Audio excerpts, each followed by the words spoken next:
Alright everybody, welcome back to Skyway Classics YouTube channel. We're now taking a ride in our 2002 Chevy Camaro. Of course, you know 2002 was the fourth generation of the Camaro, leading back to its early first generation being one of the most beautiful cars known to man. Going to the one we have here featuring a very nice red exterior. Of course, you can hear me say very nice every single time, but of course, it's really good to see a red car, especially the way it pulls the attention of all the people out there in the world. One thing I particularly like about this generation Camaro is the fact that it does come with the very nice T-tops to really let in more air and more importantly get that tan going on you, especially down here in the hot heat of Florida. Even during the winter time, you definitely feel that hot heat going down on you. But exterior wise, it is very nice, has those very nice original style wheels on with the black tires to really get it going. Of course, more on the inside than there is the outside, featuring the very nice 6-speed manual. Of course, you know 6 speeds are a lot better than 5 speeds or 4 speeds or even 3 on the tree. Best thing, if you look across the dash, you can see it is a 35th anniversary. We have a very nice display cluster here featuring only 71,000 miles reading from the odometer. Of course, some of our nice functions include the very nice electric seats, cloth material, gray interior all the way around.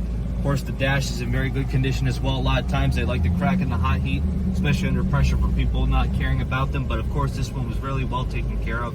Some of our functions you will see on the driver's side include the power mirrors, windows, locks. Of course, a lot of things you will see in the 4th gen Camaros. You have your appropriate style Delco radio with CD. Sad to say they got rid of cassette, but of course CD was really up back in the day.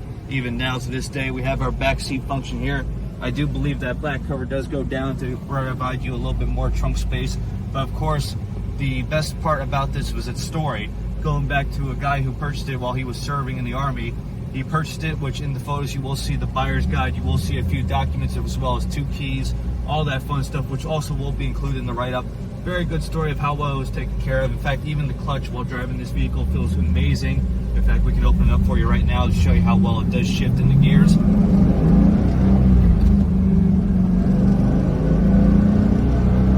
course, even now we don't even have the radio on. You can hear how quiet the ride is, besides me blabbering about how nice the car is. But of course, which leads us to the engine bay of the vehicle, featuring a 5.7, being the best motor that Chevy ever could have came out with, besides just gas, performance, and all that fun stuff.